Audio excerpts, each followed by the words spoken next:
ਇਹ ਸਾਂਝ ਕਿਵੇਂ ਟੁੱਟੀ ਜਦੋਂ ਤੁਹਾਨੂੰ ਕਿਹਾ ਗਿਆ ਕਿ ਹੁਣ ਤੁਸੀਂ ਇੱਥੋਂ ਚਲੇ ਜਾਣਾ ਹੈ? ਕਿਸ ਨੇ ਕਿਹਾ ਕਿ ਤੁਸੀਂ ਇੱਥੋਂ ਚਲੇ ਜਾਣਾ? ਸਾਡੀ ਸਾਂਝ ਨਹੀਂ ਟੁੱਟੀ। ਹਾਏ ਹਾਏ ਹਾਏ, ਸਾਡੀ ਸਾਂਝ ਨਹੀਂ ਸੀ ਟੁੱਟੀ। ਵਾਹ ਵਾਹ।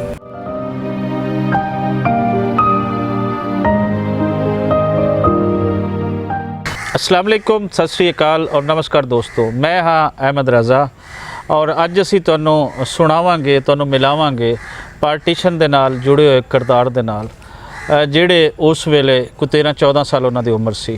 ये कित्थों आंदे हन लेकिन आए उकाड़ा दे अंदर और अज असी बैठे हाँ उकाड़ा दे अंदर और गलबात करांगे असी राणा अज़हर साहब दे नाल।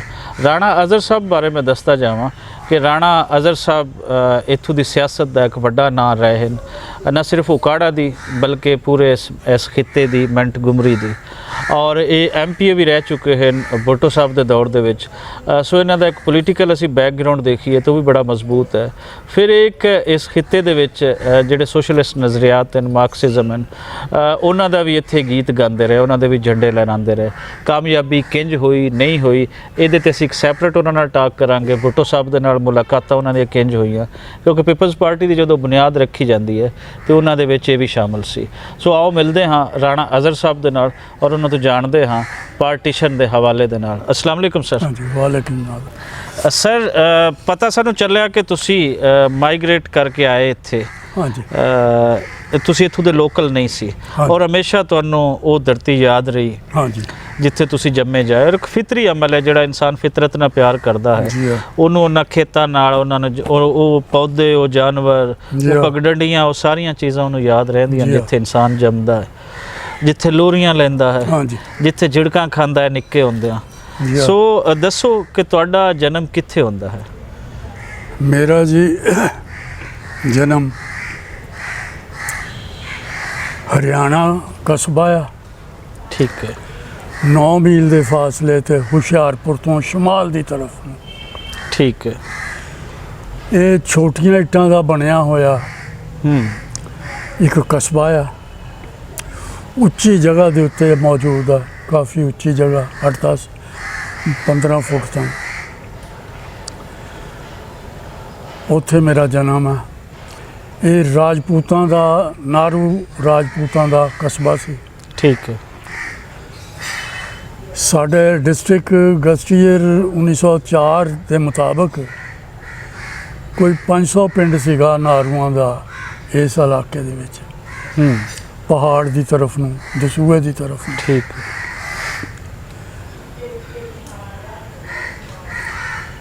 उत्थे मैं पैदा होया जी। हरियाणे च ही मैं जम्मिया पढ़िया, उत्थे ही खेलिया। उत्थे ही मैं हिंदू मुस्लिम हाई स्कूल हरियाणा दे विच ही मैं तालीम पाई है। 8वीं च पढ़दा सी, 8वीं तकरीबन मुक गई सी ते पार्टीशन होई है ते सानू उजड़ना पै गया ते उजड़ के असीं पाकिस्तान च आ गए। उत्थे तुहाडे वड्डे की काम करदे सन? साढ़े वड्डे जी जिमीदार सन। ठीक है। पूरा खानदान ही जिमीदार खानदान सीगा, लेकिन मुलाजमतां पुलिस और फौज च भी मुलाजमतां करते सन। ठीक है। साडा घर जिहड़ा सी ना जी, खास तौर पे मेरा वालिद तो फौत हो चुका है सी। मेरे चाचा सन, चाचा असलम खान उहदा नाम सी। ठीक। मेरे चाचा असलम खान बिजनेस भी करते सन। जिमीदारा तो साडा है ही सीगा, लेकिन बिजनेस भी करते सन। और साडे चाचा असलम खान बिजनेस एडे क समझदार हो चुके सी कि वो हिंदू सेठां दा बकायदा बिजनेस के मामले च मुकाबला करते सी, बल्कि वध ही सन उन्हां तो। अच्छा अच्छा। हाँ जी। तो जिमीदारा उस वेले अगर तुहाडे बचपन दे वल जाइए तो किहड़ियां फसलां उत्थे होंदियां सी हुशियारपुर दे अंदर? उत्थे जी ਜਿਹੜੀਆਂ ਫਸਲਾਂ ਤੇ ਬਾਰਿਸ਼ ਤੇ ਹੁੰਦੀਆਂ ਸੀ ਨਾ ਜੀ, ਕਿਉਂਕਿ ਬਾਰਿਸ਼ ਉੱਥੇ ਬੜੀ ਸੀ। ਕੁਝ ਬਾਰਿਸ਼ੀ ਫਸਲਾਂ ਸਨ, ਕੁਝ ਖੂਹਾਂ ਦੀਆਂ ਫਸਲਾਂ ਸਨ। ਠੀਕ ਹੈ। ਬਾਰਿਸ਼ਾਂ ਦੀਆਂ ਫਸਲਾਂ ਸਨ ਜੀ, ਕਣਕ, ਕਪਾਹ, ਕਮਾਦ ਔਰ ਚਰੀ, ਬਾਜਰਾ, ਠੀਕ ਹੈ। हाँ जी, और तिल। ਠੀਕ ਹੈ। ਤੁਹਾਡੀ ਫੈਮਿਲੀ ਕੋਲ ਕਿੰਨਾ ਕੁ ਜ਼ਿਮੀਂਦਾਰਾਂ ਸੀ ਜਿਹੜੇ ਕਰੀਬ ਤੁਹਾਡੇ ਰਿਸ਼ਤੇਦਾਰ ਸੀ, ਚਾਚੇ ਤਾਏ ਸੀ? ਕਿਤਨੀਆਂ ਕੁ ਜ਼ਮੀਨਾਂ ਸਨ? साढ़े जी तकरीबन पहले तो एक बड़ा ज़मींदार ख़ानदान सी, लेकिन बाद च तकसीम हो के ये हुण इस वक्त तक तकरीबन किसी दे 30 किले, किसी दे 25 किले, किसी दे 20 किले ਤਕਸੀਮ ਦਰ ਤਕਸੀਮ हाँ, ਹੋ ਗਈ। तकसीम दर तकसीम इत्थे क ताईं पहुँच चुकी हैं। ਠੀਕ ਹੈ। ਤੇ ਅੱਛਾ ਹੁਣ- ਜੀ ਜੀ, नाल सानू कुछ ना कुछ नौकरी दा भी सप्लीमेंट करना पैंदा सी, ਕਰਨਾ ਪੈਂਦਾ ਸੀ। ਠੀਕ ਹੈ। पुलिस या फौज या किते भी किते। ਇਹ ਪਾਰਟੀਸ਼ਨ ਤੋਂ ਪਹਿਲੇ ਹੀ ਤੁਹਾਡੀ ਫੈਮਿਲੀ ਜਿਹੜੀ ਸੀ ਉਹ ਪੁਲਿਸ ਔਰ ਇਹਨਾਂ ਦੇ ਮੁਲਾਜ਼ਮਤ ਪੇਸ਼ਾ ਵੀ ਬਣ ਚੁੱਕੀ हाँ ਸੀ। जी, बन चुकी सी। ਜ਼ਮੀਨ ਤੇ ਨਾਲ ਉਹਦੇ ਇਹਨਾਂ ਮੁਲਾਜ਼ਮਾਂ ਦੇ ਅੰਦਰ ਵੀ ਲੋਕ ਆ ਹਾਂ ਜੀ। ਚੁੱਕੇ ਸਨ। ਤੇ ਅਗਰ ਅਸੀਂ ਦੇਖੀਏ ਤਾਂ ਸਾਨੂੰ ਦੱਸਿਆ ਜਾਂਦਾ ਹੈ ਕਿ ਪਾਰਟੀਸ਼ਨ ਤੋਂ ਪਹਿਲੇ ਲੋਕ ਜਿਹੜੇ ਸਨ, ਮੁਸਲਮਾਨ, ਹਿੰਦੂ, ਸਿੱਖ, ਇਹ ਸਾਰੇ ਇਕੱਠੇ ਰਹਿੰਦੇ ਸਨ हाँ जी, ਔਰ ਅਚਾਨਕ ਕੋਈ ਇੱਕ ਜਿਹੜੀ ਨਫ਼ਰਤ ਹੈ ਉਹ ਵਧੀ ਜਾਂ ਵਧਵਾਈ ਗਈ। ਤੁਹਾਡਾ ਕੀ ਐਕਸਪੀਰੀਅੰਸ ਹੈ? ਕਿਉਂਕਿ ਤੁਹਾਡੀ ਉਮਰ ਕੋਈ 13-14 ਸਾਲ ਸੀ, ਤੁਸੀਂ 8ਵੀਂ ਪੜ੍ਹਦੇ ਸੀ ਦੱਸ ਰਹੇ, 8ਵੀਂ ਪੜ੍ਹਦੇ ਸੀ। 8ਵੀਂ ਵਾਲੇ ਬੱਚੇ ਨੇ ਸਾਰਾ ਕੁਝ ਦੇਖਿਆ ਹੁੰਦਾ, ਹਾਂ ਜੀ, ਸਕੂਲ ਦੇ ਅਸੀਂ- ਅੰਦਰ ਸਾਰਾ ਕੁਝ मैं ਕਿੰਜ ਦਾ ਮਾਹੌਲ ਸੀ? मैं बहुत कुछ देखिया होया जी। जी, और कला देखिया ही नहीं होया, उस देखे हुए दे नाल बड़ा बचपन दे नाल प्यार भी कीता होया है जी। ते वो बचपन भुलदा नहीं, यही वजह कि वो बचपन भुलदा नहीं। सानू अपना बचपन नहीं भुलदा, बड़ी मुसीबत है। ਹਾਏ ਹਾਏ ਹਾਏ। ना गलियां भुलदियां, ना दोस्त भुलदे आ, ना स्कूल दे क्लास फेलो भुलदे आ, ना फुटबॉल खेलने भुलदे आ, ना चौक दे विच कबड्डी रात शाम वेले खेलनी भुलदी आ, ना उत्थे दे मनाजर ही भुलदे आ। सीनरी बड़ी खूबसूरत सी। ਉਹ ਪਿੰਡ ਦੀ ਜਿਹੜੀ ਤੁਹਾਡੇ ਬਚਪਨ ਦੇ ਅੰਦਰ ਹਾਂ। ਤੁਹਾਨੂੰ ਨਜ਼ਰ ਅੱਜ ਵੀ ਆ ਰਹੀ ਹੈ, ਤੁਹਾਡੀ ਅੱਖਾਂ ਹੀ ਚੁੱਕ ਦੇਖ हाँ जी, ਜੀ। ਇਹ ਸਾਡੇ ਸਕੂਲ ਹਿੰਦੂ ਮੁਸਲਿਮ ਹਾਈ ਸਕੂਲ ਸੀ ਸਾਡਾ। ਜੀ ਇਹ ਹਿੰਦੂ ਮੁਸਲਿਮ ਹਾਈ ਸਕੂਲ ਦੀ ਜ਼ਮੀਨ ਜਿਹੜੀ ਸੀ ਨਾ ਜੀ, ਇਹ ਸਾਡੇ ਖਾਨਦਾਨ ਦੇ ਦਿੱਤੀ ਹੋਈ ਸੀ। ਠੀਕ ਹੈ। ਸਕੂਲ ਦੀ ਜਿਹੜੀ ਜ਼ਮੀਨ ਸੀ ਉਹ ਹਾਂਜੀ। ਤੁਹਾਡੇ ਖਾਨਦਾਨ ਨੇ ਦਿੱਤੀ ਸੀ? हाँ जी, बाबा जी मोहम्मद अली खान ने जी। ਦਿੱਤੀ ਹੋਈ ਜ਼ਮੀਨ। ਹਾਂ। ਔਰ ਉਹਨਾਂ ਦੇ ਇੱਕ ਦੋਸਤ ਸਨ, ਲਾਲਾ ਹਰਚਰਨ ਦਾਸ। ਠੀਕ। ਇਹ ਉੱਥੇ ਦੁਕਾਨ ਕਰਦੇ ਸਨ ਹਰਿਆਣੇ 'ਚ। ਇਹ ਸਾਡੇ ਬਾਬਾ ਜੀ ਦੇ ਦੋਸਤ ਸਨ। ਇਹਨਾਂ ਨੇ ਕਿਹਾ ਕਿ ਤੁਸੀਂ ਮੈਨੂੰ ਜ਼ਮੀਨ ਦਿਓ ਸਕੂਲ ਵਾਸਤੇ, मैं अपना मकान बेच के इमारत खड़ी कर दें। वाह वाह वाह वाह वाह। बाबा जी ने 20 एकड़ ज़मीन दी, जी कि बड़ी कीमती ज़मीन सी। हुशियारपुर टू दसूआ गुरदासपुर जी पक्की सड़क सी जी, ਉਹਦੇ ਕਿਨਾਰੇ ਤੇ ਜ਼ਮੀਨ ਸੀ। ਅੰਦਰੂਨ ਕਮੇਟੀ ਸੀ ਔਰ ਥਾਣਾ, ਹਸਪਤਾਲ, ਸਕੂਲ, ਪਾਦਰੀ ਦੀ ਕੋਠੀ। ਅੱਛਾ ਰਾਣਾ ਸਾਹਿਬ, ਮੈਂ ਕੋਈ ਤੁਹਾਨੂੰ ਦੁਖੀ ਨਹੀਂ ਕਰਨਾ ਚਾਹੁੰਦਾ, ਲੇਕਿਨ ਮੈਂ ਕੁਝ ਜਾਣਨਾ ਚਾਹੁੰਦਾ ਵਾਂ। ਇਨਸਾਨ ਬੜਾ ਜਜ਼ਬਾਤੀ ਹੁੰਦਾ ਹੈ ਆਪਣੇ ਬਚਪਨ ਨੂੰ ਲੈ ਕੇ, ਆਪਣੇ ਰਿਸ਼ਤਿਆਂ ਨੂੰ ਲੈ ਕੇ, ਆਪਣੇ ਦੋਸਤਾਂ ਨੂੰ ਲੈ ਕੇ, ਔਰ ਖਾਸ ਕਰ ਜਿਹੜੇ ਬਚਪਨ ਨਾਲ ਜੁੜੀਆਂ ਹੋਈਆਂ ਚੀਜ਼ਾਂ ਨੇ ਉਹਨਾਂ ਨਾਲ ਬੜਾ ਹੁੰਦਾ ਹੈ। ਅਕਸਰ ਇਹ ਚੀਜ਼ਾਂ ਦੇਖੀਆਂ ਨੇ, ਕੋਈ ਛੋਟੀ ਛੋਟੀ ਚੀਜ਼ਾਂ ਉਹ ਸਾਰੀ ਜ਼ਿੰਦਗੀ ਸੰਭਾਲ ਕੇ ਰੱਖਦਾ ਹੈ ਕਿ ਇਹ ਮੇਰੇ ਹਾਂਜੀ। ਬਚਪਨ ਦੀ ਚੀਜ਼ ਹੈ। ਤੇ ਯਾਦਦਾਸ਼ਤਾਂ ਤਾਂ ਫਿਰ ਸੰਭਲ ਕੇ ਰਹਿੰਦੀਆਂ ਹੀ ਆ। ਹਾਂਜੀ। ਅਗਰ ਕੋਈ ਉੱਥੋਂ ਦੇ ਦੋਸਤਾਂ ਦੇ ਨਾਲ ਜਿਹੜੇ ਤੁਹਾਡੇ ਕੋਈ ਮੁਸਲਿਮ ਸਿੱਖ ਹਿੰਦੂ ਦੋਸਤ ਸਨ, ਹਾਂਜੀ। ਸਕੂਲ ਦੇ ਅੰਦਰ ਦੀਆਂ ਕੁਝ ਤੁਹਾਨੂੰ ਕੁਝ ਸ਼ਰਾਰਤਾਂ ਯਾਦ ਹੋਣ, ਤੇ ਹੋ ਸਕਦਾ ਉਹਨਾਂ ਲੋਕਾਂ 'ਚੋਂ ਕੋਈ ਉਹਨਾਂ ਦੇ ਅੱਜ ਜ਼ਿੰਦਾ ਹੋਵੇ ਤੇ ਉਹ ਵੀ ਉਹ ਦੇਖੇ ਤੇ ਤੁਹਾਡੇ ਨਾਲ ਉਹਨਾਂ ਦੀ ਜੁੜਤ ਵੀ ਬਣ ਜਾਵੇ, ਜਾਂ ਉਹਨਾਂ ਦੇ ਅੱਗੇ ਕੋਈ ਔਲਾਦ ਦੇ ਵਿੱਚ ਕੋਈ ਲੋਕ ਐਸੇ ਹੋਣ, ਉਹ ਤੇ ਪਲੀਜ਼ ਕੋਈ ਦੱਸੋ ਕਿ ਕਿਹੜੇ ਕਿਹੜੇ ਲੋਕ ਸਨ ਤੇ ਕੁਝ ਇਸ ਤਰ੍ਹਾਂ ਦੀ ਕੋਈ ਯਾਦ ਹੈ ਤੇ ਤੁਹਾਨੂੰ। ਜੀ ਸਾਡੇ ਕਲਾਸ ਫੈਲੋ ਜਿਹੜੇ ਹੈ ਨਾ ਜੀ, ਉਹਨਾਂ 'ਚ ਹਿੰਦੂ ਮੁਸਲਮਾਨ ਸਿੱਖ ਸਾਰੇ ਹੀ ਲੋਕ ਹੀ ਸਨ। ਜੀ। ਤੇ ਉਸ ਜ਼ਮਾਨੇ 'ਚ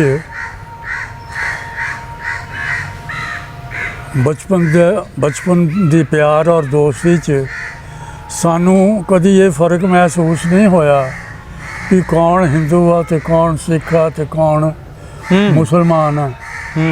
ਬਸ ਦੋਸਤ ਹੁੰਦਾ ਸੀਗਾ, ਦੋਸਤ ਸੀ ਬਸ, ਹਾਂ ਦੋਸਤ। ਜੀ। ਹਾਂ। ਤੇ ਕਦੀ ਮਜ਼ਹਬੀ ਸਵਾਲ ਸਾਡੇ ਸਕੂਲ ਦੇ ਵਿੱਚ ਵੈਸੇ ਹੀ ਨਹੀਂ ਸੀ ਕਦੀ ਪੈਦਾ ਹੋਇਆ।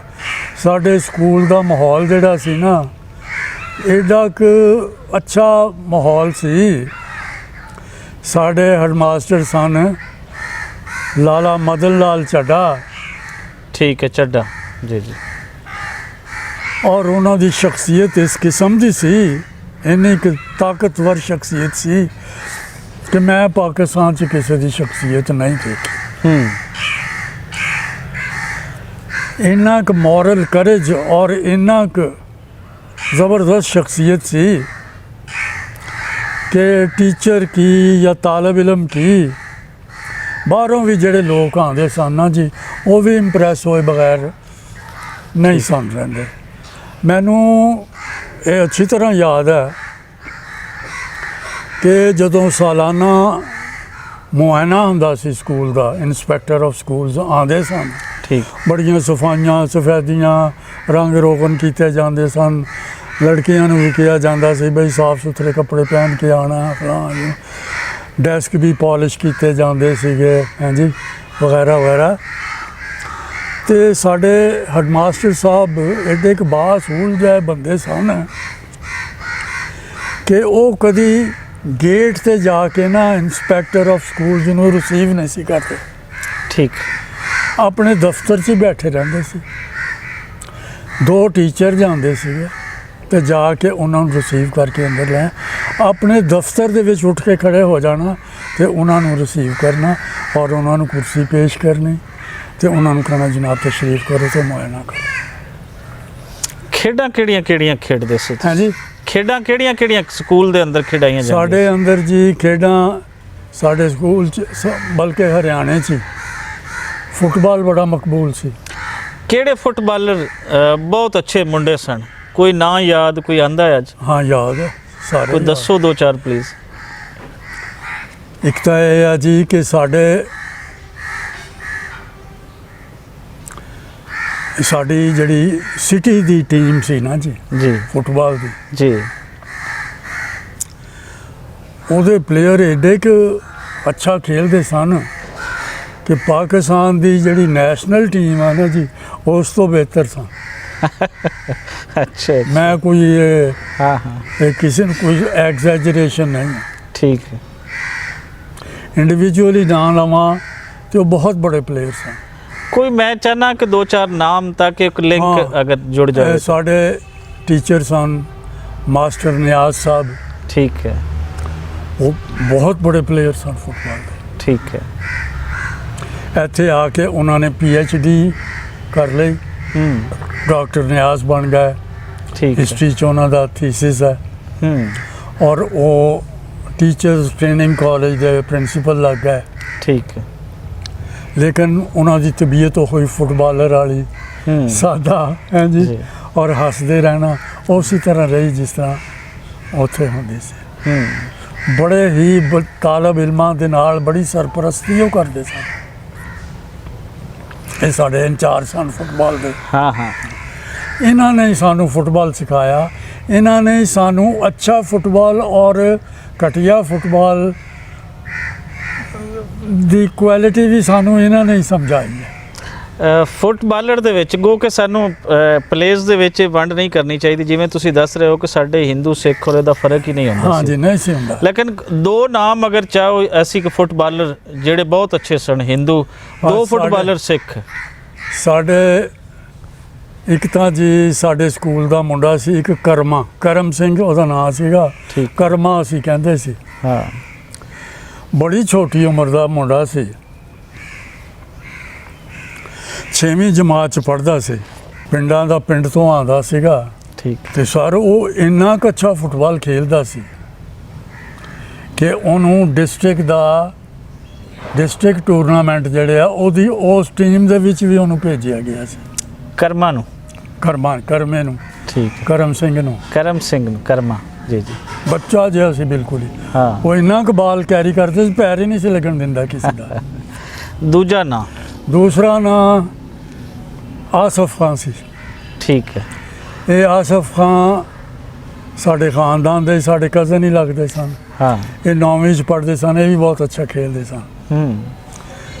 ਇਹ ਰਾਈਟ ਆਊਟ ਖੇਲਦੇ ਸਨ, ਠੀਕ ਬੜਾ ਅੱਛਾ ਖੇਲਦੇ ਸਨ। ਹਾਂ ਲੇਕਿਨ ਇਹ ਮੈਂ ਅਫਸਾਨਾ ਲਿਖਿਆ ਸੀਗਾ ਔਰ ਇਹ ਅਫਸਾਨਾ ਇੰਡੀਆ 'ਚ ਜਾ ਕੇ ਛਪਿਆ ਵੀ ਆ। ਠੀਕ ਹੈ ਇਹ ਉਸੇ ਮੈਚ ਦੇ ਵਿੱਚ ਦੀ ਗੱਲ ਹੈ ਹਾਂ ਹਾਂ ਕਿ ਸਾਡਾ ਇੱਕ ਬਹੁਤ ਤਾਕਤਵਰ ਟੀਮ ਦੇ ਨਾਲ ਮੈਚ ਜਿਸ ਵੇਲੇ ਪਿਆ ਤੇ ਅਸੀਂ 6 ਗੋਲਾਂ ਤੇ ਹਰੇ ਹਾਂ ਤੇ ਆਸਫ ਬਾਲ ਸੈਂਟਰ ਤੋਂ ਅੱਗੇ ਜਾਂਦਾ ਹੀ ਨਹੀਂ ਸੀ ਤੇ ਆਸਫ ਨੂੰ ਬਣਾ ਦਿੱਤਾ ਗੋਲਕੀਪਰ। ਹਾਂਜੀ ਉਹ ਜਿਸਲੇ 6 ਗੋਲ ਹੋ ਗਏ ਤੇ ਆਸਫ ਰੋਣ ਲੱਗ ਪਿਆ ਕਿ ਮੈਨੂੰ ਆਪਣੀ ਸਾਈਡ ਤੋਂ ਹਟਵਾ ਕੇ ਤੇ ਇੱਥੇ ਕਰ ਦਿੱਤਾ ਔਰ 6 ਗੋਲ ਹੋ ਗਏ ਤੇ ਮਤਲਬ ਜੀ ਤੇ ਸਾਡੇ ਨਿਆਜ਼ ਸਾਹਿਬ ਨੇ ਕਿਹਾ ਉਹਦੇ ਚ ਰੋਣ ਵਾਲੀ ਕਿਹੜੀ ਗੱਲ ਆ, ਜਿੱਤਣਾ ਹਾਰਨਾ ਤੇ ਹੁੰਦਾ ਹੀ ਆ, Game ਦਾ ਲੇਕਿਨ ਹਿੱਸਾ। ਸਪੋਰਟਸਮੈਨ ਸਪਿਰਿਟ ਅਸਲ ਚ ਚੀਜ਼ ਆ। ਜਿੱਤਾਂ ਇਹ ਨਹੀਂ ਅਫਸੋਸ ਕਰੀਦਾ ਵੀ ਅਸੀਂ ਹਾਰ ਗਏ ਅਸੀਂ ਖੇਲੇ ਤਾਂ ਹੈਗੇ ਆ। ਹਾਂ ਤੇ ਉਸ ਤੋਂ ਬਾਅਦ ਉਹਨਾਂ ਨੇ ਸਾਨੂੰ ਇਹ ਕਿਹਾ ਹੋਇਆ ਸੀਗਾ ਕਿ ਉਸ ਤੋਂ ਅਗਲਾ ਮੈਚ ਜਿਹੜਾ ਆ ਇਹ ਮਾਲਪੁਰ ਔਰ ਬੱਡੋਂ ਦਾ ਆ, ਇਹ ਅਸੀਂ ਜ਼ਰੂਰ ਦੇਖਣਾ ਆ ਕਿਉਂਕਿ ਬੱਡੋਂ ਦਾ ਇੱਕ ਮੁੰਡਾ ਸੀ ਜੱਗਾ, ਉਹ ਬੱਡੋਂ ਦੇ ਮੁੰਡੇ ਦੀ ਗੇਮ ਦੇਖਣੀ ਆ, ਤੁਹਾਨੂੰ ਸਮਝ ਆਏਗੀ ਕਿ ਆਹ ਫੁੱਟਬਾਲ ਕੀ। ਠੀਕ ਅੱਛਾ ਅਸੀਂ ਜੀ ਹਰਨ ਦੇ ਬਾਵਜੂਦ ਵੀ ਉੱਥੇ ਹੀ ਠਹਿਰੇ ਹੁਸ਼ਿਆਰਪੁਰ ਹੀ, ਅਸੀਂ ਉਹ ਮੈਚ ਵੀ ਦੇਖਿਆ ਮਾਲਪੁਰ ਦਾ ਔਰ ਬੱਡੋਂ ਦਾ। ਉਹ ਜੱਗਾ ਮੁੰਡਾ ਸੀਗਾ, ਨਾਂ ਤਾਂ ਉਹਦਾ ਕੁਛ ਹੋਰ ਸੀ, ਉਹਨੂੰ ਜੱਗਾ ਹੀ ਕਹਿੰਦੇ ਸੀਗੇ। ਉਹ ਕੈਪਟਨ ਸੀ ਮੈਚ ਦਾ। ਉਸ ਇਕੱਲੇ ਬੰਦੇ ਨੇ, ਉਹ ਜੱਗੇ ਨੇ ਇਕੱਲੇ ਨੇ ਮਾਲਪੁਰ ਦੀ ਟੀਮ ਹਰਾਤੀ ਜਿਹੜੀ ਕਿ ਪਿਛਲੇ 5-7 ਸਾਲਾਂ ਤੋਂ ਚੈਂਪੀਅਨ ਆ ਰਹੀ ਸੀ। ਠੀਕ ਉਹਨੇ ਹੀ ਗੋਲ ਇਕੱਲੇ ਨੇ ਕੀਤਾ, ਉਹਨੇ ਹੀ ਡਿਫੈਂਸ ਕੀਤੀ, ਉਹਨੇ ਹੀ ਮਤਲਬ ਕੀ ਕਹਿੰਦੇ ਹੁੰਦੇ ਟੀਮ ਨੂੰ ਚਲਾਇਆ ਆਪਣੀ ਨੇ। ਪਹਿਲੇ ਉਹ ਫੁੱਟਬਾਲ ਬੂਟਾਂ ਦੇ ਨਾਲ ਖੇਲਿਆ, ਹਾਂ ਉਹਨੇ ਟੀਮ ਨੂੰ ਸੈੱਟ ਕੀਤਾ, ਜਿਸਲੇ ਟੀਮ ਕੋਆਰਡੀਨੇਸ਼ਨ 'ਚ ਹੋ ਗਈ, ਬੂਟ ਲਾ ਕੇ ਸੈਂਟਰ ਫਾਰਵਰਡ ਹੋ ਗਿਆ ਔਰ ਉਸ ਵੇਲੇ ਮਤਲਬ ਅਪਰਚੂਨਿਟੀ में ਉਹਨੇ ਗੋਲ ਕਰ ਦਿੱਤਾ, ਗੋਲ ਵੀ ਉਹਨੇ ਵਾਹ ਕੀਤਾ। ਵਾਹ। ਅੱਛਾ ਸਰ ਮੈਂ ਉਸ ਤੋਂ ਬਾਅਦ ਉਹ ਫੁੱਲ ਬੈਕ ਆ ਗਿਆ, ਠੀਕ ਹੈ ਬੂਟ ਪਾ ਲਿਆ, ਹਾਂ। ਉਹਨੇ ਬਾਲ ਨੂੰ ਗੋਲਾਂ ਦੇ ਨੇੜੇ ਨਾ ਆਉਣ ਦੇਵੇ, ਵਾਹ ਵਾਹ ਟੀਮ ਜਿੱਤ ਗਈ ਜੀ। ਮਾਲਪੁਰ ਦੇ ਮੁੰਡੇ ਰੋਣ ਟਾਹਾਂ ਮਾਰਨ ਕਿਹਨੇ ਕਰਕੇ ਦਿੱਤਾ। ਕਿ ਕਰ ਕੀ ਦਿੱਤਾ ਔਰ ਲੋਕ ਵੀ ਪਰੇਸ਼ਾਨ ਕਿਹਨੇ ਕਰ ਕੀ ਦਿੱਤਾ। ਇਹਦੇ ਤੇ ਹੀ ਮੇਰਾ ਅਫਸਾਨਾ ਆ, ਠੀਕ ਇਹਦੇ ਤੇ ਹੀ ਇਸ ਜੱਗੇ ਤੇ ਹੀ। ਤੇ ਇਹ ਇਹ ਉੱਥੇ ਜੱਗਾ ਕੌਣ ਸੀ ਕੀ। ਸਿੱਖਾਂ ਦਾ ਮੁੰਡਾ ਸੀ, ਅੱਛਾ 9ਵੀਂ 10ਵੀਂ ਦਾ ਮੁੰਡਾ ਸੀ। ਵਾਹ ਵਾਹ। ਅੱਛਾ ਸਰ ਤੁਸੀਂ ਤਾਂ ਖੇਡ ਔਰ ਮੈਂ ਇਹ ਉਹਦਾ ਕੀ ਪਲੇਅਰ ਸੀ ਜਿਹਦੇ ਕਿ ਮੈਰਾਡੋਨਾ ਵਗੈਰਾ ਨੇ। ਅੱਛਾ ਅੱਛਾ ਅੱਛਾ ਹਾਂਜੀ ਆਪਣੇ ਵੇਲੇ ਦਾ ਮੈਰਾਡੋਨਾ ਸੀ। ਹਾਂ ਬਿਲਕੁਲ ਸੀ। ਠੀਕ ਹੈ ਠੀਕ। ਬਾਅਦ 'ਚ ਇਹ ਪਤਾ ਲੱਗਾ ਵੀ ਇਹ ਇੰਡੀਆ ਦੀ ਜਿਹੜੀ ਨੈਸ਼ਨਲ ਟੀਮ ਆ ਉਹਦਾ ਕੈਪਟਨ ਵੀ ਰਿਹਾ। ਅੱਛਾ ਇਹ ਜੱਗਾ ਜਿਹੜੇ ਇੰਡੀਅਨ ਦੀ ਫੁੱਟਬਾਲ ਦੀ ਟੀਮ ਸੀ ਉਹਦਾ ਕੈਪਟਨ ਬਣਿਆ ਫਿਰ। ਉਹਦਾ ਕੈਪਟਨ ਬਣਿਆ ਅੱਛਾ। ਜੱਗਾ ਔਰ ਏਸ਼ੀਅਨ ਕੱਪ ਵੀ ਜਿੱਤ ਕੇ ਲਿਆਇਆ। ਇਸੇ ਜੱਗਾ ਇਹ ਜੱਗਾ ਜਿੱਤ ਇਹ ਕੇ ਹੀ ਲਿਆ। ਜੱਗਾ ਇਸੇ ਅੱਛਾ। ਜੱਗੇ ਦਾ ਨਾਮ ਬਾਅਦ 'ਚ ਜਰਨੈਲ ਸਿੰਘ, ਪਤਾ ਸਾਨੂੰ ਲੱਗਾ ਕਿ ਇਹ ਜਰਨੈਲ ਸਿੰਘ ਇਹਦਾ ਨਾਮ ਸੀ। ਅੱਛਾ ਅੱਛਾ ਅੱਛਾ ਅੱਛਾ। ਇਹ ਸਰ ਤੁਸੀਂ ਤਾਂ ਖੇਡ ਰਹੇ ਸੀ, ਹਾਂਜੀ ਸਾਰੇ ਇਕੱਠੇ ਖੇਡ ਰਹੇ ਸੀ ਤੇ ਨਫ਼ਰਤ ਦੀ ਜਿਹੜੀ ਹਵਾ ਪੈਦਾ ਕੀਤੀ ਗਈ ਵੰਡ ਪੈਦਾ ਕਰਨ ਲਈ ਇਹ ਕਿਵੇਂ ਪੈਦਾ ਹੋਈ? ਤੁਹਾਨੂੰ ਪਹਿਲੀ ਵਾਰੀ ਕਿਵੇਂ ਪਤਾ ਚੱਲਾ ਕਿ ਅਸੀਂ ਵੱਖੋ ਵੱਖ ਹਾਂ ਜਾਂ ਸਾਨੂੰ ਵੱਖੋ ਵੱਖ ਕੀਤਾ ਜਾ ਰਹੀ ਹੈ? ਕਿੱਥੋਂ ਪਤਾ ਚੱਲਾ? ਸਾਰੇ ਹਰਿਆਣੇ ਦੇ ਵਿੱਚ ਕੋਈ ਹਿੰਦੂ ਮੁਸਲਿਮ ਦਾ ਸਵਾਲ ਹੀ ਨਹੀਂ ਸੀ ਪੈਦਾ ਹੁੰਦਾ ਜੀ। ਸਾਡਾ ਇੱਕ ਤਾਂ ਇਹ ਹਿੰਦੂ ਮੁਸਲਿਮ ਸਕੂਲ ਵੀ ਬਣਾਇਆ ਸੀ ਹਿੰਦੂ ਮੁਸਲਮਾਨਾਂ ਨੇ ਰਲ ਕੇ। ਠੀਕ। ਦੂਸਰਾ ਇੰਨੇ ਕੁ ਲਿਬਰਲ ਔਰ ਤਾਲੀਮ ਯਾਫਤਾ ਜਿਹਾ ਮਾਹੌਲ ਸੀ ਕਿ ਕੋਈ ਕਦੀ ਕਿਸੇ ਨੂੰ ਓਏ ਨਹੀਂ ਸੀ ਕਹਿੰਦਾ। ਈਵਨ ਗਰੀਬ ਨੂੰ ਵੀ ਕੋਈ ਓਏ ਨਹੀਂ ਸੀ ਕਹਿੰਦਾ। ਮੈਨੂੰ ਅੱਛੀ ਤਰ੍ਹਾਂ ਯਾਦ ਹੈ ਜ਼ਮੀਨ ਤਕਰੀਬਨ ਸਾਰੀ ਜਿਹੜੀ ਸੀ ਹਰਿਆਣੇ ਦੀ ਉਹਦੇ ਰਾਜਪੂਤ ਹੀ ਮਤਲਬ ਜੀ ਮਾਲਕ ਸਨ ਔਰ ਕਾਰੋਬਾਰ ਤੇ ਸਾਰੇ ਹਿੰਦੂ ਸਨ। ਲੇਕਿਨ ਕਦੀ ਕਿਸੇ ਨੇ ਨਫ਼ਰਤ ਦਾ ਇਜ਼ਹਾਰ ਮਹਿਸੂਸ ਨਹੀਂ ਸੀ ਕੀਤਾ। ਸਾਨੂੰ ਮੁਸਲਮਾਨ ਹੋਈਏ ਹਿੰਦੂ ਹੋਈਏ ਕੋਈ ਹੋਈਏ ਬਜ਼ੁਰਗ ਜਿਹੜੇ ਆ ਪਿਆਰ ਵੀ ਕਰਦੇ ਸੀ। ਅਗਰ ਕਿਤੇ ਸਿਗਰਟ ਜਾਂ ਕੋਈ ਸ਼ਰਾਰਤ ਕਰੀਏ ਝਿੜਕਦੇ ਵੀ ਸੀਗੇ ਔਰ ਉਸ ਝਿੜਕਣ ਦੇ ਵਿੱਚ ਅਸੀਂ ਨਹੀਂ ਸੀ ਕਦੀ ਮਹਿਸੂਸ ਕੀਤਾ ਵੀ ਉਹ ਮੁਸਲਮਾਨ ਸਾਨੂੰ ਝਿੜਕ ਰਿਹਾ ਜਾਂ ਹਿੰਦੂ ਝਿੜਕ ਰਿਹਾ। ਉਹ ਵੱਡਾ ਹੈ ਤੇ ਵੱਡਾ ਹੀ ਵੱਡਾ ਸੀ ਜਿੱਥੋਂ ਦਾ। ਇਹੀ ਪੰਜਾਬ ਸੀ, ਇਹੀ ਖੂਬਸੂਰਤ ਪੰਜਾਬ ਬਹੁਤ ਵੱਡਾ। ਜਿਹੜਾ ਵੱਡਾ ਸੀ ਜਾਂ ਔਰਤ ਸੀ ਅਸੀਂ ਉਹ ਤੋਂ ਬੜਾ ਡਰਦੇ ਸੀ। ਪਹਿਲੀ ਵਾਰੀ ਕਿਹਨੇ ਦੱਸਿਆ ਕਿ ਇੱਥੋਂ ਹੁਣ ਇਹ ਦੇਸ਼ ਛੱਡਣਾ ਪੈਣਾ ਹੈ ਜਿਹੜਾ ਸਾਡਾ ਆਪਣਾ ਦੇਸ਼? ਇਹ ਅਰਜ਼ੇ ਆ ਜੀ ਕਿ ਇਹ ਸਾਨੂੰ ਨਹੀਂ ਸੀ ਪਤਾ ਕੀ ਕਹਿੰਦੇ ਹੁੰਦੇ ਆ ਵੀ ਅਸੀਂ ਛੱਡ ਜਾਣਾ ਆ। ਕਦੀ ਸੋਚਿਆ ਹੀ ਨਹੀਂ ਸੀ। ਸਦੀਆਂ ਤੋਂ ਕੀ ਕਹਿੰਦੇ ਹੁੰਦੇ ਆ ਉਹ ਸਾਡਾ ਸ਼ਜਰਾ ਨਸਬ ਤਾਂ ਰਾਜਾ ਦਸ਼ਰਥ ਨਾਲ ਮਿਲਦਾ, ਪਤਾ ਨਹੀਂ ਸਹੀ ਹੈ ਜਾਂ ਗਲਤ ਹੈ ਜੀ। ਔਰ ਸ਼ਜਰਾ ਨਸਬ ਉਹਦੇ 'ਚ ਦਿੱਤਾ ਹੋਇਆ ਕੀ ਕਹਿੰਦੇ ਹੁੰਦੇ ਆ ਡਿਸਟ੍ਰਿਕਟ ਗਜ਼ਟੀਅਰ 'ਚ ਜੀ। ਲੇਕਿਨ ਗੋਡ ਨੋਜ਼ ਕਿ ਲੀਜੈਂਡ ਆ ਜਾਂ ਕੀ ਆ ਜੋ ਵੀ ਆ ਜੀ। ਮੈਂ ਇਹਦੇ 'ਤੇ ਨਹੀਂ ਕੁਝ ਕਹਿਣਾ ਚਾਹੁੰਦਾ। ਅਲਬੱਤਾ ਇਹ ਸੀ ਕਿ ਅਸੀਂ ਲੋਕ ਹਿੰਦੂ ਤਿਉਹਾਰ ਵੀ ਮਨਾਉਂਦੇ ਸੀ, ਠੀਕ, ਮੁਸਲਮਾਨ ਤਿਉਹਾਰ ਵੀ ਮਨਾਉਂਦੇ ਸੀ। ਇਹ ਦੁਸਹਿਰਾ ਬਹੁਤ ਬੜਾ ਤਿਉਹਾਰ ਸੀ ਸਾਡੇ। ਦੁਸਹਿਰੇ ਦਾ ਸਦਰ ਜਿਹੜਾ ਸੀਗਾ ਉਹ ਸਾਡਾ ਚਾਚਾ ਜ਼ੈਲਦਾਰ ਮੁਹੰਮਦ ਹੁਸੈਨ ਖਾਂ ਜ਼ੈਲਦਾਰ ਹਰਿਆਣੇ ਦਾ ਉਹ ਸਦਰ ਹੁੰਦੇ ਸੀ। ਠੀਕ। ਦੁਸਹਿਰੇ ਦੇ ਹਰ ਵਾਰੀ ਇੰਚਾਰਜ ਅਮਨ ਦੇ। ਕਦੀ ਕਿਸੇ ਹਾਂਜੀ ਕਦੀ ਕਿਸੇ ਨੂੰ ਓਬਜੈਕਸ਼ਨ ਹੀ ਨਹੀਂ ਸੀ ਹੋਈ। ਬਲਕਿ ਮੈਂ ਇਹ ਸੁਣਿਆ ਹੋਇਆ ਇੱਕ ਦਫਾ, ਸਾਤੋਂ ਪਹਿਲੇ ਦੀ ਗੱਲ ਹੈ ਕਿ ਇੱਕ ਦਫਾ ਹਿੰਦੂਆਂ ਨੇ ਇਹ ਫੈਸਲਾ ਕੀਤਾ ਸੀ ਕਿ ਦੁਸਹਿਰਾ ਕਰਾਉਣਾ ਬੰਦ ਕਰ ਦਈਏ। ਠੀਕ। ਤੇ ਸਾਡੇ ਇੱਕ ਮੁਹੰਮਦ ਖਾਨ ਸਨ ਰਾਜਪੂਤ। ਠੀਕ। ਅਸੀਂ ਉਹਨਾਂ ਨੂੰ ਟਿੱਕਾ ਵੀ ਕਹਿੰਦੇ ਸੀ। ਠੀਕ। ਟਿੱਕਾ ਤਾਂ ਖੈਰ ਕਿਸੇ ਚੀਜ਼ ਦੇ ਨਹੀਂ ਸਨ, ਲੇਕਿਨ ਉਹਨਾਂ ਨੂੰ ਟਿੱਕਾ ਸਾਹਿਬ ਹੀ ਕਹਿੰਦੇ ਸੀਗੇ। ਠੀਕ ਹੈ। ਆਰਫ ਵਾਲੇ ਬੈਠੇ ਸਨ, ਉਹਨਾਂ ਦੇ ਬੇਟੇ ਛੇਟੇ ਵੀ ਐਮਪੀ ਹੋਏ ਨੇ ਕਾਫੀ ਚੰਗੇ। ਅੱਛਾ, ਉਹਨਾਂ ਨੂੰ ਬੜਾ ਜੋਸ਼ ਆਇਆ ਕਿ ਇਹ ਕੀ ਕਿ ਦੁਸਹਿਰਾ ਬੰਦ ਕਰਨ ਲੱਗੇ। ਉਹਨਾਂ ਨੇ ਝੰਡਾ ਲੈ ਕੇ ਨਾ ਜੀ ਬਾਜ਼ਾਰ 'ਚ ਫਿਰਨਾ ਸ਼ੁਰੂ ਕਰ ਦਿੱਤਾ ਔਰ ਉਹਨਾਂ ਨੂੰ ਕਿਹਾ ਕਿ ਅਗਰ ਤੁਸੀਂ ਹਿੰਦੂਆਂ ਨੇ ਨਹੀਂ ਮਨਾਉਣਾ ਦੁਸਹਿਰਾ ਤੇ ਅਸੀਂ ਮੁਸਲਮਾਨ ਮਨਾਵਾਂ। ਇਸ ਗੱਲ ਦਾ ਬੜਾ ਹੋਇਆ ਤੇ ਹਿੰਦੂਆਂ ਨੇ ਫਿਰ ਸ਼ਰਮ ਖਾ ਕੇ ਉਹਨੇ ਕਹਿੰਦੇ ਜੀ ਅਸੀਂ ਮਨਾਵਾਂਗੇ, ਇਹ ਤੁਹਾਨੂੰ ਕਿਸੇ ਨੇ ਗਲਤ ਦੱਸ ਦਿੱਤਾ ਜੋ ਹੈ ਵਾ ਕਹਿੰਦੇ ਉਹ ਅਸੀਂ। ਤੇ ਚਾਚਾ ਜ਼ੈਲਦਾਰ ਹੁੰਦੇ ਸਨ ਜੀ, ਮਤਲਬ ਸਾਡੇ ਸਦਰ। ਦੀਵਾਲੀ ਤੇ ਵੀ ਹਿੰਦੂਆਂ ਦੇ ਮੁਸਲਮਾਨਾਂ ਦੇ ਘਰਾਂ 'ਚ ਵੀ ਮਠਿਆਈ। ਇਹ ਜਿਤਨੇ ਇਹ ਦੀਵਾਲੀ ਇਹ ਸਾਰੇ ਫੈਸਟੀਵਲ ਹੁੰਦੇ ਸੀ, ਲੋਹੜੀ, ਵਿਸਾਖੀ, ਇਹ ਸਾਰੇ ਮਨਾਏ ਜਾਂਦੇ ਸੀ ਸਾਰੇ ਇਕੱਠੇ ਮਨਾਉਂਦੇ ਸੀ।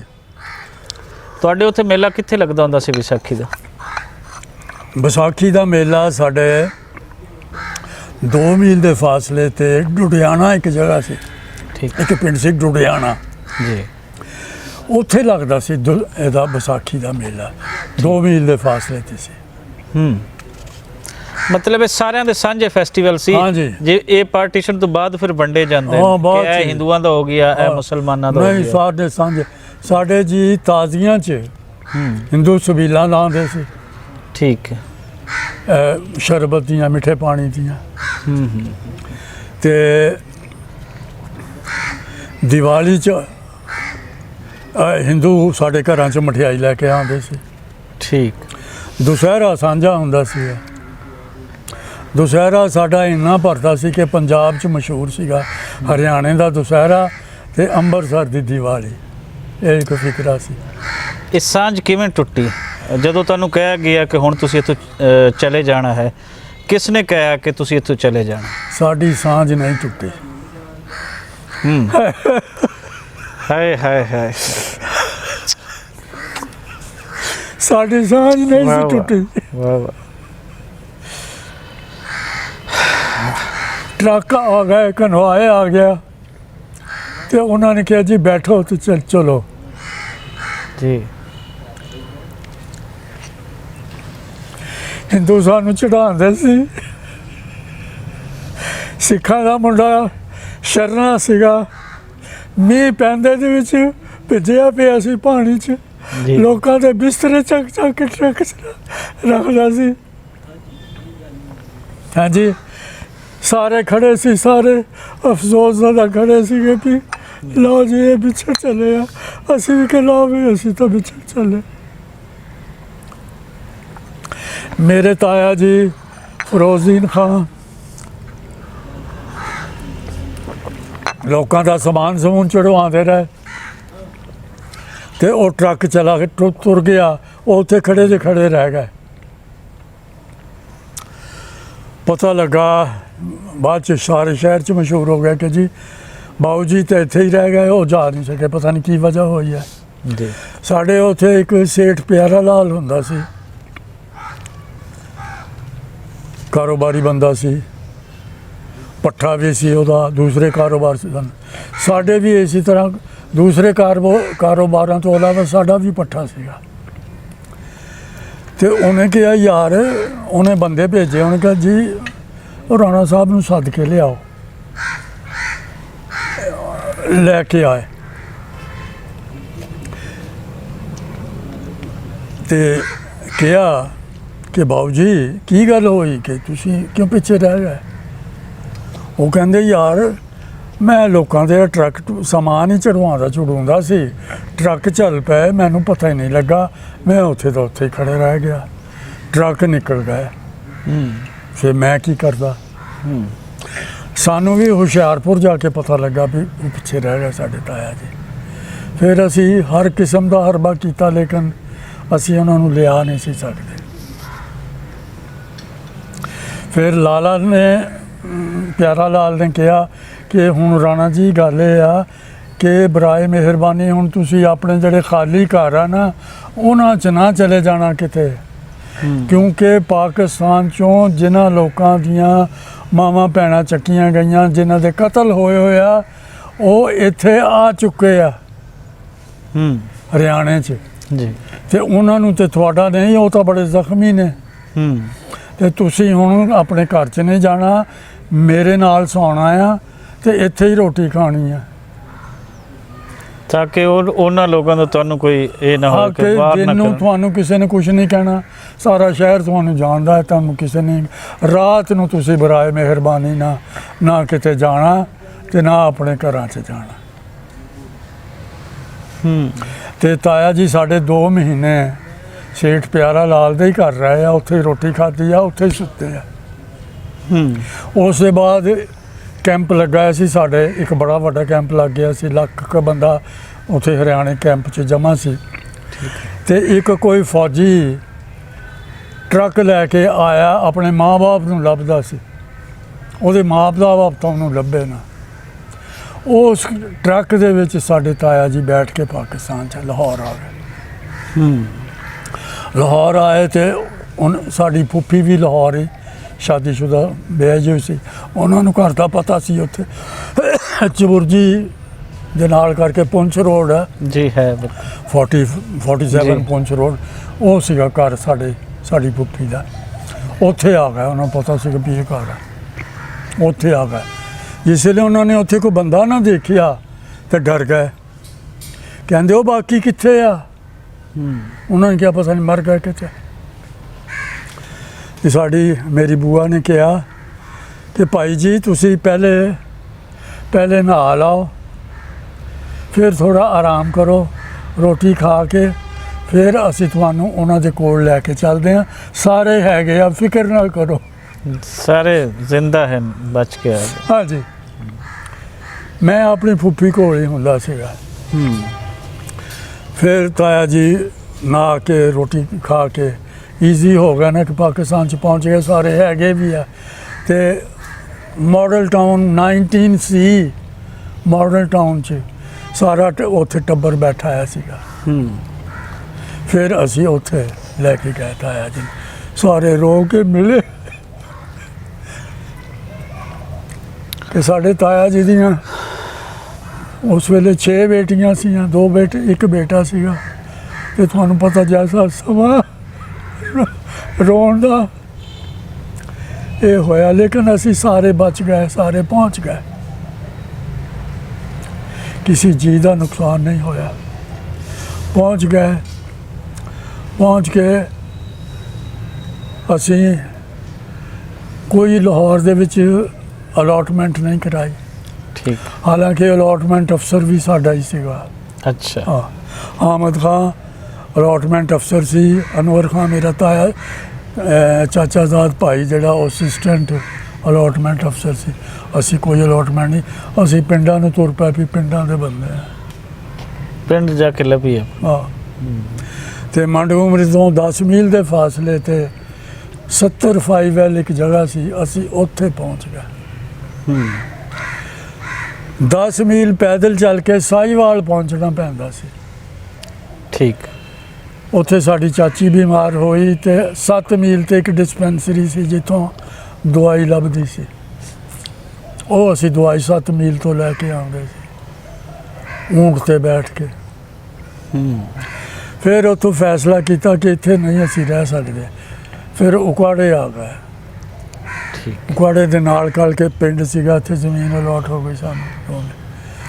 ਇੱਕ ਮਕਾਨ ਦੇ ਵਿੱਚ ਵੜ ਗਏ, ਉਹਦੇ 'ਚ ਰਹਿਣ ਲੱਗ ਪਏ। ਤੁਸੀਂ ਫਿਰ ਇੱਥੇ ਗ੍ਰੈਜੂਏਸ਼ਨ ਕੀਤੀ, ਉਸ ਤੋਂ ਬਾਅਦ ਮੈਂ ਪ੍ਰੈਕਟਿਸ ਕੀਤੀ? ਮੈਟ੍ਰਿਕ ਇੱਥੋਂ ਉਕਾੜਿਓਂ ਕੀਤੀ, MB ਹਾਈ ਸਕੂਲ ਉਕਾੜੇ ਤੋਂ ਪਾਸ ਹੋ ਕੇ ਮੈਂ ਲਾਹੌਰ, ਮੈਨੂੰ ਫੁੱਫੀ ਮੇਰੀ ਮੈਨੂੰ ਨਾਲ ਲੈ ਗਈ। ਉੱਥੇ ਜਾ ਕੇ Islamia college Lahore railway road 'ਚ ਮੈਨੂੰ FSC 'ਚ ਦਾਖਲ ਕਰਾਇਆ। ਠੀਕ। ਉਦੋਂ ਡਾਕਟਰ ਤਾਸੀਰ ਜਿਹੜੇ ਸਨ ਉਹ ਪ੍ਰਿੰਸੀਪਲ ਸਨ। ਸੈਕੰਡ ਈਅਰ 'ਚ ਸੀ ਮੈਂ ਤੇ ਡਾਕਟਰ ਤਾਸੀਰ ਫੌਤ ਹੋ ਗਏ। ਬੜਾ ਸੈਡ ਮਾਹੌਲ ਸੀ। ਤੇ ਗਵਰਨਰ ਉਹ ਮੁਸਲਿਮ ਲੀਗ ਦਾ ਗਵਰਨਰ ਸੀ ਉਦੋਂ, ਉਹ ਇਸਲਾਮੀਆ ਕਾਲਜ ਆਇਆ, ਫੰਕਸ਼ਨ ਦੀ ਸਦਾਰਤ ਕੀਤੀ। ਉਹ ਸ਼ਾਇਰ ਵੀ ਸੀਗਾ ਛੋਟਾ ਮੋਟਾ। ਉਹਨੇ ਫਿਰ ਡਾਕਟਰ ਸਾਹਿਬ ਦੇ ਬੱਚਿਆਂ ਨੂੰ ਵਜ਼ੀਫਾ ਮੁਕਰਰ ਕੀਤਾ ਕਿ ਜਿੰਨੀ ਦੇਰ ਪੜ੍ਹਨ ਸਰਕਾਰ ਜਿਹੜੀ ਉਹ ਫੀਸਾਂ ਦੇਗੀ ਵਗੈਰਾ ਵਗੈਰਾ। ਠੀਕ। ਫਿਰ ਪਾਸ ਹੋ ਗਿਆ ਥਰਡ ਈਅਰ 'ਚ ਮੈਂ ਫਿਰ ਗਵਰਨਮੈਂਟ ਕਾਲਜ ਲਾਹੌਰ ਅਪਲਾਈ ਕਰ ਦਿੱਤਾ। ਆਮ ਤੌਰ 'ਤੇ ਇਸਲਾਮੀਆ ਕਾਲਜ ਦੇ ਮੁੰਡਿਆਂ ਨੂੰ ਗਵਰਨਮੈਂਟ ਕਾਲਜ ਲਾਹੌਰ 'ਚ ਲੈਂਦੇ ਨਹੀਂ ਸੀ, ਦਾਖਲਾ ਨਹੀਂ ਸੀ ਦਿੰਦੇ ਹੁੰਦੇ। ਉਹ ਮੇਰਾ ਇੰਟਰਵਿਊ ਹੋਇਆ ਨਾ ਤਾਂ ਫਿਰ ਮੈਨੂੰ ਉਹਨਾਂ ਨੇ ਸਿਲੈਕਟ ਕਰ ਲਿਆ ਸੀ। ਠੀਕ ਹੈ। ਡਾਕਟਰ ਸਰਾਜ ਸਾਹਿਬ ਹੁੰਦੇ ਸਨ ਜੀ, ਤੇ ਡਾਕਟਰ ਸਾਦਕ ਹੁੰਦੇ ਸਨ ਵਾਈਸ ਪ੍ਰੈਜ਼ੀਡੈਂਟ। ਤੇ ਡਾਕਟਰ ਸਾਦਕ ਨੇ ਕਿਹਾ ਕਿ ਨਹੀਂ ਜੀ ਲਾਓ ਇਹਨੂੰ। ਇਹ ਨਜ਼ੀਰ ਸਾਹਿਬ ਤੁਹਾਨੂੰ ਕੋਈ ਯਾਦ ਹੈ? ਤੁਹਾਡੇ ਤੋਂ ਪਹਿਲੇ ਸਨ ਜਾਂ ਬਾਅਦ ਵਿੱਚ? ਜ਼ੂਲॉजी ਬੋਟਨੀ ਵਾਲੇ। ਜੀ ਜੀ, ਬਹੁਤ ਅੱਛੀ ਤਰ੍ਹਾਂ ਯਾਦ। ਅੱਛਾ। ਦਰਵੇਸ਼ ਆਦਮੀ ਸਨ ਜੀ। ਉਹ ਸਾਡਾ ਇਮਤਿਹਾਨ ਵੀ ਲੈਂਦੇ ਹੁੰਦੇ ਸੀ। ਬਲਾਜ ਸਾਨੀ ਸਾਹਿਬ ਦੇ ਬਹੁਤ ਦੋਸਤ ਸੀ। ਜਦੋਂ ਬਲਾਜ ਸਾਨੀ ਸਾਹਿਬ ਪਾਕਿਸਤਾਨ ਆਉਂਦੇ ਨੇ, ਹਾਂਜੀ, ਤੇ ਇਹਨਾਂ ਦੇ ਕੋਲ ਹੀ ਆਇਆ ਸੀ GC ਦੇ ਵਿੱਚ। ਦਰਵੇਸ਼ ਲੋਕ। ਜੀ ਜੀ। ਉਸ ਤੋਂ ਬਾਅਦ ਫਿਰ ਸਿਆਸਤ ਵੱਲ ਕਿੰਜ ਝੁਕਾਅ ਹੋਇਆ? BSc ਮੈਂ ਗਵਰਨਮੈਂਟ ਕਾਲਜ ਲਾਹੌਰ ਤੋਂ ਕੀਤੀ। BSc ਜ਼ੂਲॉजी ਬੋਟਨੀ ਨਾਲ ਕੀਤੀ। ਅੰਗਰੇਜ਼ ਦੀ ਮੈਂ ਪੜ੍ਹੀ ਆ ਡਾਕਟਰ ਮਨਜ਼ੂਰ ਹੁਸੈਨ ਸਾਹਿਬ ਤੋਂ ਜੀ, ਔਰ ਪ੍ਰੋਫੈਸਰ ਇਸ਼ਤਿਆਕ ਸਾਹਿਬ ਉਹਨਾਂ ਦਾ ਜਾਂ ਮੁਸ਼ਤਾਕ ਸਾਹਿਬ ਨਾਮ ਸੀਗਾ ਅੰਗਰੇਜ਼ੀ ਦੇ ਜੀ। ਉਹਨਾਂ ਤੋਂ ਸ਼ਕਲ ਯਾਦ ਆ, ਨਾਂ ਭੁੱਲ ਗਿਆ। ਫਿਰ ਮੈਂ MSc ਕਰਨੀ ਚਾਹੁੰਦਾ ਸੀ। ਇੱਕ ਮੇਰੀ ਜਿਹੜੀ ਜ਼ਿੰਦਗੀ ਦੀ ਟ੍ਰੈਜੇਡੀ ਆ ਨਾ, ਉਹ ਇਹ ਆ ਕਿ ਮੈਂ MSc ਕਰਨ ਦਾਖਲਾ ਲੈਣ ਦੀ ਬਜਾਏ ਜ਼ੂਲੌਜੀ ਜਾਂ ਬੋਟਨੀ 'ਚ ਮੇਰੇ ਬੜੇ ਪਸੰਦੀਦਾ ਮਜ਼ਮੂਨ ਨੇ ਦੀ ਬਜਾਏ ਉੱਥੇ ਮੁੰਡਿਆਂ ਨੇ ਮੈਨੂੰ ਬਦਲ ਕਰ ਦਿੱਤਾ ਕਿ ਪਿਛਲੇ 2-3 ਮਤਲਬ ਕੀ ਕਹਿੰਦੇ ਪੂਰਾਂ ਦੇ ਮੁੰਡੇ ਉਹ ਤਾਂ ਵਿਹਲੇ ਫਿਰਦੇ, ਕਿਸੇ ਨੂੰ ਨੌਕਰੀ ਨਹੀਂ ਮਿਲਦੀ ਹਾਂ ਤੇ ਤੈਨੂੰ ਜ਼ੂਲੌਜੀ ਬੋਟਨੀ ਵਾਲਿਆਂ ਨੂੰ। ਜੀ ਤਾਂ ਮੈਂ ਫਿਰ ਮੁੰਡਿਆਂ ਦੇ ਨਾਲ ਲੱਗ ਕੇ ਨਾ ਜੀ LLB 'ਚ ਦਾਖਲਾ ਲੈ ਲਿਆ। ਠੀਕ। ਇਹ ਮੇਰੀ ਬੜੀ ਟ੍ਰੈਜੇਡੀ ਹੈ। ਮੈਂ LLB ਕਰ ਲਈ। ਤੁਸੀਂ LLB LLB ਨੂੰ ਟ੍ਰੈਜਡੀ ਕਹਿੰਦੇ ਹੋ? ਮੈਂ LLB 'ਚ ਮੇਰਾ ਐਪਟੀਟਿਊਡ ਹੀ ਨਹੀਂ ਸੀ। ਠੀਕ ਹੈ, ਠੀਕ। ਪਹਿਲੇ ਮੈਂ ਲਾਹੌਰ ਸ਼ੁਰੂ ਕੀਤੀ, ਹਾਂ। ਉਹ ਮਿੰਟੋ ਹੋਣਾ ਦੇ ਨਾਲ, ਆਬਦ ਮਿੰਟੋ ਆਬਦ ਹਸਨ ਮੰਟੋ ਵਗੈਰਾ, ਜੀ। ਇਹ ਮੇਰੇ ਕਲਾਸ ਵਾਲੇ ਸਨ। अच्छा, अवामी वर्कर पार्टी है। हाँ जी जी। हाँ, मेजर रसाक होनी हाँ, मेजर इसाक से, जी जी। हाँ जी, ये मेजर थोड़े क्लास फेलो सारे? हाँ जी, मेजर अच्छा, रसाक होनी सजा कट के जिसले आया, फिर इन्होंने LLB च दाखले लाए। अच्छा अच्छा। ओशनी, ये नुदरत अल्ताफ, हाँ हाँ सखावत और वो सैफ खालिद कालिया हाँ हाँ जी, हाँ हाँ। वगैरह सारे मेरे क्लास वाले। ठीक है, मतलब बागियाना ग्रुप थोड़ा सारे ਬਾਗੀਆਂ क्लास ਗਰੁੱਪ फेलो। ਨਾਲ ਹੀ ਮੇਰੀ ਉੱਥੇ ਦੋਸਤੀ ਹੋ ਗਈ। ठीक। ਤੇ ਇਹ ਚੌਧਰੀ ਅਨਵਰ ਇੱਕ ਹੁੰਦਾ ਸੀਗਾ, जी ਇਹ ਮੇਜਰ ਰਸਾਕ ਦਾ ਹੀ ਭਾਈ, ਇਹ ਵੀ ਕਮਿਊਨਿਸਟ ਸੀਗਾ। जी। ਇਹ ਸਭ ਤੋਂ ਪਹਿਲੇ ਹੀ ਨਾ ਅਸੀਂ FSC 'ਚ ਹੁੰਦੇ ਸੀ ਤੇ ਹੋਲ ਟਾਈਮਰ ਸੀ। 60 ਰੁਪਏ ਤਨਖਾਹ ਸੀ ਇਹਦੀ, ਤੇ 30 ਦੀਆਂ ਸਿਗਰਟਾਂ ਤੇ 30 ਦੀ ਰੋਟੀ। ਇਹ ਖਾ ਕੇ ਆ ਜਾਣਾ, ਪ੍ਰੈਕਟੀਕਲਾਂ ਦੇ ਵਿੱਚ ਆ ਜਾਣਾ ਸਾਡੇ ਕੋਲ, ਐਵੇਂ ਪੰਫਲੇਟ ਵੰਡਣ। ਉਦੋਂ ਤੋਂ ਹੀ ਮੈਂ ਥੋੜਾ ਮੂੰਹ ਮਾਰਦਾ ਸੀ। कम्युनिज्म लेफ्ट ਦੇ ਨਜ਼ਰੀਆਤ ਵੱਲ हाँ। ਝੁਕਾ ਹੋਇਆ। ਉਸ ਤੋਂ ਬਾਅਦ ਮੈਂ ਫਿਰ ਇਹਨਾਂ ਨਾਲ ਮੇਜਰ ਰਸਾਕ ਹੋਣਾ ਦੇ ਨਾਲ ਇੱਕ ਸੈਫ ਖਾਲਿਦ ਔਰ ਫਲਾਂ ਪੂਛਨੇ, ਇਹ ਇੱਕ ਕਵਾਲੀ ਕਰਦੇ ਹੁੰਦੇ ਸੀ ਹੋਸਟਲ ਦੇ ਕਮਰੇ 'ਚ ਇਕੱਠੇ ਹੋ ਕੇ। ਦੇਖेंगे ठीक। जब तख्त, फैज अहमद फैज दा कलाम। हाँ जी, हाँ हाँ हम मरदूद हाँ हैं जी, जी जी। बैठाए जाएंगे, हाँ, हम देखेंगे। वो दिन के जिसका वादा हाँ है जी। हम देखेंगे। जी जी। ਇਹ ਕਵਾਲੀ ਕਰਦੇ ਹੁੰਦੇ ਸੀ ਸਾਰੇ ਰਲ ਕੇ, ਤਾਲੀ ਵੀ ਵਜਾਣੀ ਤੇ ਉਹ ਗਾਣਾ ਵੀ, हाँ हाँ ਸਾਰੇ ਪੋਸ਼ਨੀ ਸੈਫ ਹਾਂ ਜੀ, ਖਾਲਿਦ। ਇਹ ਬੜੀ ਅੱਛੀ ਕਵਾਲੀ ਹੁੰਦੀ ਸੀ ਤੇ ਬੜਾ ਜੋਸ਼ ਆ ਜਾ ਸਾਰਿਆਂ 'ਚ ਹੀ, ਮੇਰੇ 'ਚ ਵੀ ਬੜਾ ਹੋਣਾ। ਉਸ ਤੋਂ ਬਾਅਦ ਅਸੀਂ ਇਲੈਕਸ਼ਨ ਲੜਿਆ, ਪੋਸ਼ਨੀ ਨੂੰ ਖੜਾ ਕੀਤਾ, ਲੇਕਿਨ ਹਾਰ ਗਏ। ਲਾਅ ਕਾਲਜ 'ਚ ਅਸੀਂ ਇਲੈਕਸ਼ਨ ਹਾਰ ਗਏ ਕਿਉਂਕਿ ਸਾਡੇ ਤੋਂ ਜੀ ਇਹ ਕਾਫਰ ਨੇ ਫਲਾਂ। ਆ ਇੱਕ ਇਹ ਵੀ ਸ਼ੁਰੂ ਤੋਂ ਹੈ ਕਿ ਕਾਫਰ ਬਣਾ ਕੇ ਧਰਾਂਦੇ। ਜੀ ਜੀ। ਇਹ ਕਾਫਰ ਸੀਗੇ ਅਸੀਂ, ਪਰ ਹਾਰ ਗਏ, ਉਹਦਾ ਕੋਈ ਦੁੱਖ ਵੀ ਨਹੀਂ। LLB ਕਰਕੇ ਆ ਕੇ LLB ਦੇ ਦੌਰਾਨ 'ਚ ਹੀ ਅਸੀਂ ਕਾਫੀ ਹਾਊਸ 'ਚ ਬਹਿਣਾ ਸ਼ੁਰੂ ਹੋਏ। ਠੀਕ। ਉਦੋਂ ਕਾਫੀ ਹਾਊਸ 'ਚ ਸਾਰੇ ਲੋਕ ਹੀ ਆਉਂਦੇ ਸੀ। ਮਨਜ਼ੂਰ ਕਾਦਰ ਵੀ ਆਉਂਦਾ ਹੁੰਦਾ ਸੀ ਜੀ। ਹਾਂ, ਮਨਜ਼ੂਰ ਕਾਦਰ ਦਾ ਇੱਕ ਸਿਵਲ ਐਂਡ ਮਿਲਟਰੀ ਗਜ਼ਟ ਦੇ ਵਿੱਚ ਹੁੰਦਾ ਸੀ, ਉਹ ਅਸਿਸਟੈਂਟ ਐਡੀਟਰ। ਪਾਸ ਕਰਕੇ ਫਿਰ ਮੈਂ ਉਕਾੜੇ ਆ ਗਿਆ। ਉਕਾੜੇ ਆ ਕੇ ਮੈਂ ਪਿੰਡ 'ਚ ਰਹਿਣ ਲੱਗ ਪਿਆ। ਪਹਿਲੇ ਸ਼ਹਿਰ 'ਚ ਹੀ ਰਹਿੰਦਾ ਸੀ। ਜੀ। ਫਿਰ ਮੈਂ ਆਪਣੇ ਤਾਇਆ ਜੀ ਤੋਂ ਅਸੀਂ ਅਲੱਗਾ ਹੋ ਗਏ, ਮੈਂ, ਮੇਰੀ ਵਾਲਦਾ ਔਰ ਮੇਰੀ ਹਮਸ਼ੀਰਾ। ਪਿੰਡ 'ਚ ਜਾ ਕੇ ਅਸੀਂ ਕੱਚੇ ਘਰ 'ਚ ਰਹਿਣ ਲੱਗ ਪਏ।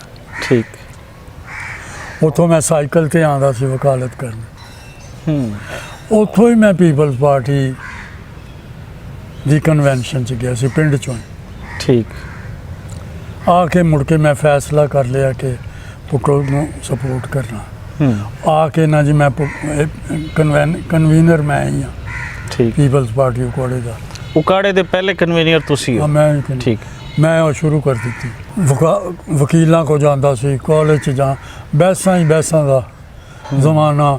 8-8 ਘੰਟੇ ਬਹਿਸ, ਜਿੰਨੀ ਦੇਰ ਥੱਕਣਾ ਨਾ ਉਨੀ ਦੇਰ ਬਹਿਸ ਕਰੀ ਜਾਣਾ। ਕਰਕੇ ਨਾ ਅਖੀਰ ਲੋਕ ਨਾ ਬਹਿਸ ਕਰਨੇ ਹਟ ਗਏ ਤੇ ਲੋਕ ਸ਼ਾਮਲ ਹੋਣ ਲੱਗ ਪਏ। ਕਾਇਲ ਤੁਸੀਂ ਕਰ ਲਿਆ ਲੱਗਦਾ। ਹਾਂ ਜੀ। ਫਿਰ ਹੌਲੀ ਹੌਲੀ ਮਹੱਲਿਆਂ 'ਚ ਜਾਣ ਲੱਗ ਪਏ ਕਿ ਕੁਝ ਇੱਕ ਬੰਦੇ ਨੇ ਆਣਾ ਕਿ ਜੀ ਸਾਡੇ ਮਹੱਲੇ ਆਓ, ਅਸੀਂ ਸ਼ਾਮ ਨੂੰ ਆਪਣੀ ਬੈਠਕ 'ਚ ਬੰਦੇ ਇਕੱਠੇ ਕਰਾਂਗੇ। ਉੱਥੇ ਚਲੇ ਜਾਣਾ। ਉੱਥੇ ਜਾ ਕੇ ਅਸੀਂ ਤਕਰੀਰ ਕਰਨੀ, ਕਿ ਸਵਾਲ ਜਵਾਬ ਪੁੱਛ ਲਓ ਜੋ ਪੁੱਛਣਾ ਹੈ। ਉਹਨਾਂ ਨੇ ਪੁੱਛਣਾ, ਉਸ ਤੋਂ ਬਾਅਦ ਉਹਨਾਂ ਨੇ ਚਾਹ ਸ਼ਾਹ ਪਿਲਾ ਦੇਣੀ, ਕਈਆਂ ਨੇ ਸ਼ਰਬਤ ਪਿਲਾ ਦੇਣਾ, ਤੇ ਉਹ ਤਕਰੀਬਨ ਸਾਰੇ ਹੀ ਲੋਕਾਂ ਨੇ ਕਨਵਿੰਸ ਹੋ ਜਾਣਾ ਔਰ ਸ਼ਾਮਲ ਹੋ ਜਾਣਾ ਪੀਪਲਜ਼ ਪਾਰਟੀ। ਇਹ ਬੜਾ ਤੁਸੀਂ ਪੀਪਲਜ਼ ਪਾਰਟੀ ਵੱਲੋਂ ਮੈਂਬਰ ਆਫ ਪ੍ਰੋਵਿੰਸ਼ੀਅਲ ਅਸੈਂਬਲੀ ਵੀ ਸਿਲੈਕਟ ਹੋ? ਹਾਂਜੀ ਹੋਇਆ ਜੀ ਜੀ, ਠੀਕ ਹੈ। ਮੈਨੂੰ ਟਿਕਟ ਦਿੱਤਾ ਗਿਆ ਸੀ, ਠੀਕ ਹੈ। ਮੈਂ ਅਪਲਾਈ ਨਹੀਂ ਸੀ ਕੀਤਾ। ਭੁੱਟੋ ਸਾਹਿਬ ਨੇ ਦਿੱਤਾ ਸੀ? ਹਾਂਜੀ ਜੀ, ਟਿਕਟ ਦਿੱਤਾ ਗਿਆ ਸੀਗਾ ਕਿਉਂਕਿ ਅਸੀਂ ਕਨਵੀਨਰ ਸੀਗੇ ਤੇ ਬੇਸਿਕ ਮੈਂਬਰ ਵੀ ਸੀਗੇ ਪਾਰਟੀ ਦੇ। ਤੇ ਫਿਰ ਟਿਕਟ ਬੜੇ ਥੋੜੇ ਪੈਸਿਆਂ ਨਾਲ ਮੈਂ ਜਿੱਤਿਆ, 30-35 ਹਜ਼ਾਰ ਰੁਪਏ ਮੇਰਾ ਲੱਗਾ ਸੀ। ਅੱਛਾ, ਹਾਂ, ਤੁਸੀਂ ਤਾਂ ਫਿਰ ਬੜੇ ਘੱਟ ਲੋਕਾਂ 'ਚ ਹੋਵੋਗੇ ਜਿਨ੍ਹਾਂ 30-35 ਹਜ਼ਾਰ ਲਾ ਕੇ ਉਹ ਬਲਕਿ ਤੇ ਉਹਦਾ ਇਲੈਕਸ਼ਨ ਵਿਨ ਕੀਤਾ ਇੱਥੇ, ਤੇ ਕਰੋੜਾਂ ਰੁਪਏ ਲੱਗਦੇ। ਬਲਕਿ 25 ਹਜ਼ਾਰ ਹੀ ਕਹੋ। ਹਾਂ ਹਾਂ, 25 ਹਜ਼ਾਰ ਮੇਰਾ ਲੱਗਾ, 10 ਹਜ਼ਾਰ ਰੁਪਏ ਸੂਦ। ਅੱਛਾ ਹਾਂ, ਉਹ ਇੱਕ ਬੰਦੇ ਨੇ ਮੈਨੂੰ ਪੈਸਾ, ਮੇਰੇ ਕੋਲ ਹੈ ਨਹੀਂ ਸੀ, ਜੋ ਟਿਕਟ ਮਿਲਿਆ ਹਾਂ ਮੈਂ ਐਕਸਪੈਕਟ ਵੀ ਨਹੀਂ ਸੀ ਕਰ ਰਿਹਾ ਵੀ ਟਿਕਟ ਮਿਲੇਗੀ। ਹਾਂ, ਤੇ ਮੈਂ ਕੁਝ ਬੋਰ ਵੀ ਹੋਇਆ। ਉਹ ਬੈਂਕ ਦੇ ਵਿੱਚ ਇੱਕ ਦੋਸਤ ਸਨ ਸਾਡੇ, ਉਹਨਾਂ ਨੇ ਮੈਨੂੰ 10,000 ਰੁਪਇਆ ਇੱਕ ਖਾਦ ਦੀ ਮਦ 'ਚ ਹਾਂ ਦਿੱਤਾ। ਉਹ ਜਿਹੜਾ ਕਿ ਮੈਨੂੰ ਚੰਗਾ ਭਲਾ ਸੂਦ ਬਣ ਗਿਆ, ਜਿਹੜਾ ਮੈਂ ਬਾਅਦ 'ਚ ਸੂਦ ਦਿੱਤਾ, ਵਿਦ ਸੂਦ ਤੁਸੀਂ ਜਿਹੜਾ ਉਹ ਵਾਪਸ ਉਤਾਰਿਆ। ਕੀਤਾ। ਰਾਣਾ ਸਾਹਿਬ, ਇੱਕ ਭਰਪੂਰ ਲਾਈਫ ਤੁਸੀਂ ਗੁਜ਼ਾਰੀ, ਅੱਛੀ ਐਜੂਕੇਸ਼ਨ ਹਾਸਿਲ ਕੀਤੀ ਅੱਛੇ ਇਦਾਰਿਆਂ ਤੋਂ, ਇੱਕ ਸ਼ਾਨਦਾਰ ਪੋਲੀਟੀਕਲ ਕੈਰੀਅਰ ਹੈ ਜਿਹਦੇ ਵਿੱਚ ਕਾਮਯਾਬੀਆਂ ਵੀ ਤੁਸੀਂ ਹਾਸਿਲ ਕੀਤੀਆਂ।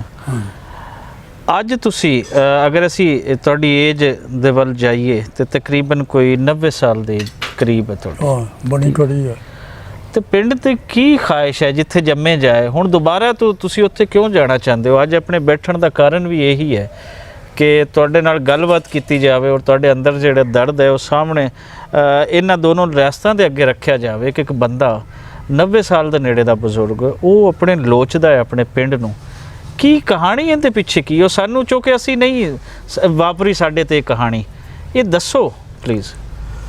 ਅਰਜ਼ ਹੈ ਜੀ ਕਿ ਬਚਪਨ ਬੜਾ ਸੁਹਾਣਾ ਸੀ ਜੀ। ਅਸੀਂ ਇਸ ਤਰ੍ਹਾਂ ਹੀ ਸੀ ਜਿਵੇਂ ਪਰਿੰਦੇ ਬਾਗ ਦੇ ਵਿੱਚ ਖੇਲਦੇ ਭੱਜਦੇ ਹੋਣ। ਜੀ, ਕੋਈ ਗਮ ਦਾ ਨਹੀਂ ਸੀ ਪਤਾ, ਕੋਈ ਫਿਕਰ ਨਹੀਂ ਸੀ, ਪਿਆਰ ਹੀ ਪਿਆਰ, ਹਰ ਕੋਈ ਸਾਨੂੰ ਪਿਆਰ ਹੀ ਕਰਦਾ ਸੀ। ਮੈਂ ਦੇਖਿਆ ਮੈਨੂੰ ਖਾਸ ਤੌਰ ਤੇ ਮੇਰਾ ਬਾਪ ਫੌਤ ਹੋਇਆ ਸੀਗਾ, ਮੈਨੂੰ ਪੂਰਾ ਹਰਿਆਣਾ ਇੰਨਾ ਕੁ ਪਿਆਰ ਕਰਦਾ ਹੁੰਦਾ ਸੀ ਜਿਹਦਾ ਹਿਸਾਬ ਕੋਈ ਨਹੀਂ। ਹਰ ਬੰਦਾ, ਗਰੀਬ ਬੰਦੇ ਬਹੁਤ ਜ਼ਿਆਦਾ ਪਿਆਰ ਕਰਦੇ ਹੁੰਦੇ ਸੀ। ਕਈ ਦਫਾ ਗਲੀਆਂ ਦੇ ਵਿੱਚੋਂ ਲੰਘ ਰਿਹਾ ਹੋਣਾ ਤੇ ਡੇੜੀ ਦੇ ਵਿੱਚ ਜੇ ਔਰਤਾਂ ਖੜੀਆਂ ਹੋਣੀਆਂ ਨਾ ਜੀ, ਤੇ ਉਹਨਾਂ ਨੇ ਮੈਨੂੰ ਆਵਾਜ਼ ਮਾਰ ਕੇ ਸੱਦ ਲੈਣਾ। ਇੱਕ ਔਰਤ ਨੇ ਮੈਨੂੰ ਫੜ ਲੈਣਾ ਤੇ ਦੂਸਰੇ ਨੇ ਪੁੱਛਣਾ, ਤੁਸੀਂ ਇਹਨੂੰ ਜਾਣਦੇ ਹੋ ਕੌਣ ਆ? ਉਹਨੂੰ ਕਹਿੰਦਾ ਨਹੀਂ। ਉਹਨੂੰ ਕਿਹਾ ਅਰਸ਼ਦ ਦਾ ਮੁੰਡਾ ਆ। ਫਿਰ ਉਹਨਾਂ ਨੇ ਮੈਨੂੰ ਗੱਲਾਂ ਪੁੱਛਣੀਆਂ, ਤੂੰ ਸਕੂਲ ਜਾਂਦਾ ਹੁੰਦਾ, ਤੂੰ ਕਿੰਨਵੀਂ 'ਚ ਹੋ ਗਿਆ, ਤੇਰੀ ਮਾਂ ਕੀ ਕਰਦੀ ਆ, ਤੇਰੀ ਮਾਂ ਕੀ ਕਰਦੀ ਆ, ਹਾਂਜੀ ਤੇਰੀ ਭੈਣ ਹੈਗੀ ਆ ਕੋਈ? ਉਹ ਮੈਂ ਕਹਿਣਾ ਹਾਂਜੀ 7 ਭੈਣਾਂ ਆ। ਅੱਛਾ, ਉਹ ਤਾਇਆ ਜ਼ਾਦੀ ਭੈਣਾਂ ਸੀ। ਮੈਂ ਕਿਹਾ 7 ਭੈਣਾਂ। ਕਿ ਅੱਛਾ ਤੇਰੀਆਂ 7 ਭੈਣਾਂ ਆ? ਉਹ ਮੈਨੂੰ ਬੱਚਾ ਹੀ ਸੀ ਮੈਂ ਛੋਟਾ ਜਿਹਾ। ਫਿਰ ਤੇਰਾ ਸਵੈਟਰ ਜਿਹੜਾ ਕਿਹਨੇ ਬੁਣਿਆ? ਮੇਰੀ ਭੈਣ ਨੇ ਬੁਣਿਆ। ਇਆਂ ਤੇ ਮੈਨੂੰ ਬੜਾ ਪਿਆਰ ਕਰਦੀਆਂ ਨੇ ਸੀ। ਫਿਰ ਕਹਿਣਾ ਜਾ ਖੇਲ, ਹਾਂਜੀ। ਤੇ ਬਹੁਤ ਜ਼ਿਆਦਾ ਹਰ ਇੱਕ ਜਗ੍ਹਾ ਹਰ ਬੰਦਾ ਮੈਨੂੰ ਪਿਆਰ ਕਰਦਾ ਸੀ। ਮੇਰੇ ਘਰ ਵਾਲੇ, ਮੇਰੇ ਚਾਚੇ ਤਾਏ ਚਾਚੀਆਂ ਤਾਂ ਬਹੁਤ ਜ਼ਿਆਦਾ ਮੈਨੂੰ ਪਿਆਰ ਕਰਦੇ ਸੀ ਬਾਕੀ ਸਾਰੇ ਬੱਚਿਆਂ ਤੋਂ। ਉੱਥੇ ਖੇਲਦੇ ਖੇਲਦੇ ਗੁੱਲੀ ਜਾਂ ਗੇਂਦ ਜਿਹੜੀ ਆ ਨਾ, ਅਗਰ ਘੋੜੀ ਦੇ ਕੋਲ ਜਾ ਡਿੱਗਣੀ ਨਾ, ਘੋੜੀ ਦੇ ਪੈਰਾਂ ਜਿਹਾਂ 'ਚ, ਤੇ ਬਾਕੀ ਬੱਚਿਆਂ ਦਾ ਹੌਸਲਾ ਨਹੀਂ ਸੀ ਪੈਂਦਾ ਵੀ ਅਸੀਂ ਚੱਕੀਏ। ਮੈਨੂੰ ਭੇਜਦੇ ਸੀ ਕਿ ਤੂੰ ਜਾ। ਤੇ ਉੱਥੇ ਬਾਬਾ ਖੈਰੂ ਸੀਗਾ, ਚਾਚੇ ਜ਼ੈਲਦਾਰ ਦਾ ਨੌਕਰ ਘੋੜੀ ਦੇ ਉੱਤੇ ਜੀ।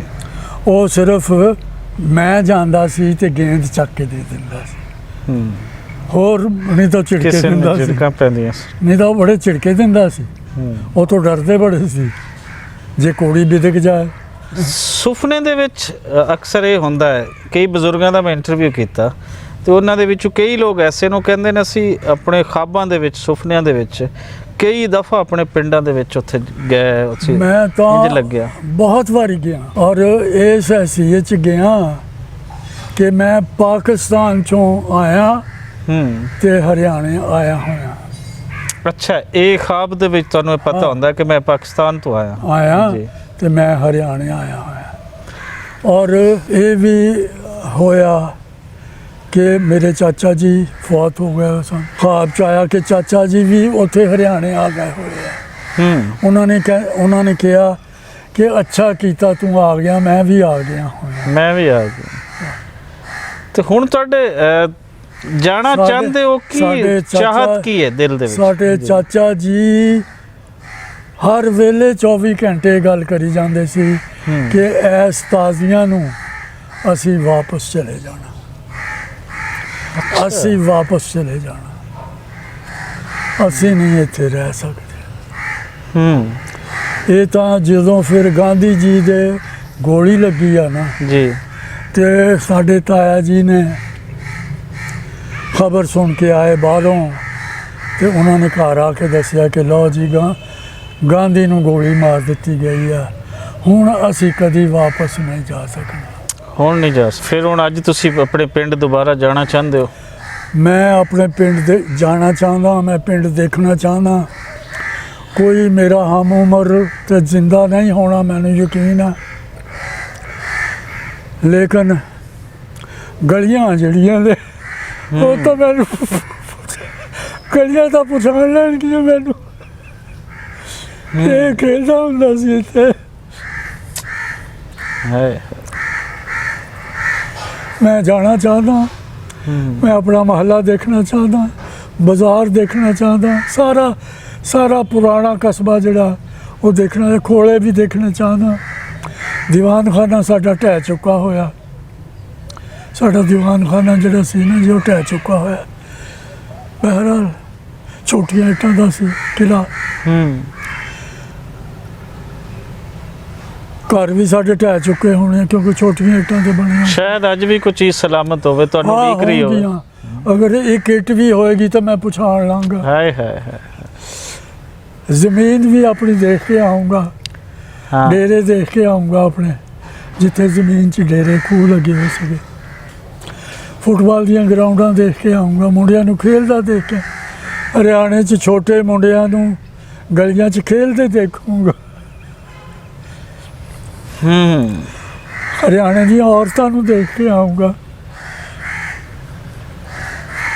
ਪੂਰਾ ਕੋ ਕਨੈਕਸ਼ਨ ਦੁਬਾਰਾ ਤੋਂ ਤੁਸੀਂ ਦੇਖਣਾ ਚਾਹੁੰਦੇ ਹੋ, ਆਪਣਾ ਬਚਪਨ ਆਪਣੀ ਅੱਖਾਂ ਦੇ ਸਾਹਮਣੇ ਦੇਖਣਾ ਚਾਹੁੰਦੇ ਹੋ। ਮੁੰਡੇ ਜੀਂਦੇ ਤਾਂ ਕੋਈ ਨਹੀਂ ਹੋਣੇ, ਮੈਨੂੰ ਨਹੀਂ ਉਮੀਦ ਹੋਵੇ ਕੋਈ। ਉਹਨਾਂ ਦੀ ਅੱਗੇ ਤੁਹਾਡੇ ਇੱਕ ਤਰ੍ਹਾਂ ਦੇ ਭਤੀਜੇ ਬਣ ਜੇ, ਉਹਨਾਂ ਨੇ ਸ਼ਾਇਦ ਤੁਹਾਡਾ ਜ਼ਿਕਰ ਸੁਣਿਆ ਹੋਵੇ। ਇਹ ਜਦੋਂ ਤੁਸੀਂ ਉੱਥੇ ਜਾਓਗੇ ਤੇ ਕਈ ਕਨੈਕਸ਼ਨ ਜੁੜਨਗੇ ਸ਼ਾਇਦ। ਔਰ ਐਸੀ ਜੀ ਰਾਣਾ ਅਜ਼ਹਰ ਸਾਹਿਬ ਦੀ ਕਹਾਣੀ ਮੈਂ ਬਹੁਤ ਘੱਟ ਲੋਕਾਂ ਨੂੰ ਦੇਖਿਆ ਹੈ ਕਿ ਆਪਣੇ ਉਸ ਘਰ ਲਈ ਰੋਂਦੇ ਔਰ ਨਾਲ ਦਿਆਂ ਨੂੰ ਬੈਠਿਆਂ ਨੂੰ ਰਵਾਉਂਦੇ, ਔਰ ਨਾਲ ਬੈਠਾ ਸ਼ਖਸ ਇਸ ਲਈ ਹੀ ਰੋਂਦਾ ਹੈ ਕਿ ਉਹ ਦਰਦ ਜੋ ਉਹਨਾਂ ਦੇ ਅੰਦਰ ਹੈ ਉਹਦੇ ਅੰਦਰ ਵੀ ਉਹ ਮਹਿਸੂਸ ਕਰ ਰਿਹਾ ਹੁੰਦਾ ਹੈ। ਮੈਂ ਬਹੁਤ ਸਾਰੇ ਬਜ਼ੁਰਗਾਂ ਨੂੰ ਮਿਲਿਆ ਵਾਂ, ਬਹੁਤ ਸਾਰੀਆਂ ਮਾਵਾਂ ਨੂੰ ਮਿਲਿਆ ਵਾਂ ਜਿਨ੍ਹਾਂ ਨਾਲ ਅਸੀਂ ਪਾਰਟੀਸ਼ਨ ਦੇ ਬਾਰੇ ਗੱਲ ਕੀਤੀ ਹੈ, ਲੇਕਿਨ ਬੜੇ ਘੱਟ ਲੋਕ ਹੁੰਦੇ ਨੇ ਜਿਨ੍ਹਾਂ ਦੇ ਅੰਦਰ ਇੰਜ ਤੜਪ ਹੁੰਦੀ ਹੈ ਕਿ ਉਹਨਾਂ ਦੇ ਰੂਹ ਦੇ ਵਿੱਚੋਂ ਹੰਝੂ ਜਿਹੜੇ ਨਿਕਲਦੇ ਆ ਉਹ ਅੱਖਾਂ ਦੇ ਵਿੱਚੋਂ ਵੀ ਸਿਮਦੇ ਆ। ਰਾਣਾ ਸਾਹਿਬ ਦੇ ਨਾਲ ਗੱਲਬਾਤ ਤੁਹਾਡੇ ਨਾਲ ਸਾਂਝੀ ਕੀਤੀ। ਸਾਡੀ ਇੱਕ ਹੀ ਮਿੰਨਤ ਹੈ, ਇੱਕ ਹੀ ਦਰਖਾਸਤ ਹੈ ਇੰਡੀਅਨ ਸਰਕਾਰ ਤੋਂ ਕਿ ਰਾਣਾ ਸਾਹਿਬ ਦਾ ਵੀਜ਼ਾ ਅਸੀਂ ਅਪਲਾਈ ਇੱਥੋਂ ਪਾਕਿਸਤਾਨ ਤੋਂ ਕਰਦੇ ਹਾਂ ਔਰ ਪਲੀਜ਼ ਖੁਦਾਰਾ ਉਸ ਵੀਜ਼ੇ ਨੂੰ ਐਕਸੈਪਟ ਕੀਤਾ ਜਾਵੇ। ਰਾਣਾ ਸਾਹਿਬ ਨੂੰ ਦੁਬਾਰਾ ਤੋਂ ਉਹਨਾਂ ਦਾ ਪਿੰਡ ਜਿੱਥੇ ਉਹਨਾਂ ਦਾ ਬਚਪਨ ਗੁਜ਼ਰਿਆ ਹੈ ਔਰ ਕਿੰਜ ਉਸ ਲਈ ਤੜਪ ਰਹੇ ਨੇ, ਇਹ ਤੜਪ ਤੁਸੀਂ ਦੇਖ ਲਈ ਹੈ। ਅਗਰ ਕੋਈ ਵੀ ਇਨਸਾਨ ਐਜ਼ ਏ ਹਿਊਮਨ ਮਤਲਬ ਇਸ ਉਮਰ ਦਾ ਸ਼ਖਸ ਉਹਦੇ ਤੋਂ ਕਿਹੜੀ ਸਰਕਾਰ ਨੂੰ ਕੀ ਖਤਰਾ ਹੋ ਸਕਦਾ ਹੈ। ਸੋ ਸਾਡੀ ਮਿਹਨਤ ਹੈ ਇੰਡੀਅਨ ਸਰਕਾਰ ਦੇ ਅੱਗੇ ਕਿ ਇਹਨਾਂ ਦਾ ਵੀਜ਼ਾ ਐਕਸੈਪਟ ਕੀਤਾ ਜਾਵੇ ਔਰ ਇੰਡੀਆ ਦੇ ਅੰਦਰ ਜਿਹੜੇ ਇਨਸਾਨ ਬੈਠੇ ਹਨ, ਜਿਹੜੇ ਇਨਸਾਨਾਂ ਨੂੰ ਸੋਚਦੇ ਹਨ, ਜਿਹੜੇ ਇਨਸਾਨਾਂ ਲਈ ਕੁਝ ਕਰਦੇ ਹਨ, ਜਿਹੜੇ ਦਰਦ ਰੱਖਦੇ ਹਨ, ਉਹਨਾਂ ਅੱਗੇ ਵੀ, ਉਹਨਾਂ ਤਨਜ਼ੀਮਾਂ ਅੱਗੇ, ਉਹਨਾਂ ਇਨਸਾਨਾਂ ਅੱਗੇ ਸਾਡੀ ਇਹ ਬੇਨਤੀ ਹੱਥ ਜੋੜ ਕੇ ਇਹ ਦਰਖਾਸਤ ਹੈ ਕਿ ਰਾਣਾ ਸਾਹਿਬ ਲਈ ਸਾਨੂੰ ਸਾਰਿਆਂ ਨੂੰ ਮਿਲ ਕੇ ਇੱਕ ਕੋਸ਼ਿਸ਼ ਕਰਨੀ ਚਾਹੀਦੀ ਹੈ ਤਾਂ ਜੇ ਇਹ ਉਹ ਪਿੰਡ ਦੇਖ ਕੇ ਦੁਬਾਰਾ ਤੋਂ ਜੀਵਨ, ਦੁਬਾਰਾ ਤੋਂ ਹੱਸਣ ਖੇਡਣ, ਇਹਨਾਂ ਦੇ ਅੰਦਰ ਉਹ ਬੱਚਾ ਜਿਹੜਾ ਇਹਨਾਂ ਦੇ ਆਪਣੀ ਅੱਖਾਂ ਦੇ ਵਿੱਚ ਇੱਕ ਸੁੱਤਿਆ ਹੋਇਆ ਹੈ ਉਹ ਦੁਬਾਰਾ ਜਾਗੇ ਔਰ ਯਕੀਨ ਜਾਣੋ ਉਸ ਬੱਚੇ ਦੇ ਜਾਗਣ ਦੀਆਂ ਜਿਹੜੀਆਂ ਖੁਸ਼ੀਆਂ ਦੇ ਨਾਲ ਸਾਡਾ ਪਾਕਿਸਤਾਨ ਔਰ ਇੰਡੀਆ ਮਹਿਕੇਗਾ ਉਹ ਅਸੀਂ ਅੱਜ ਤੱਕ ਸ਼ਾਇਦ ਨਾ ਦੇਖ ਪਾਏ ਹੋਈਏ।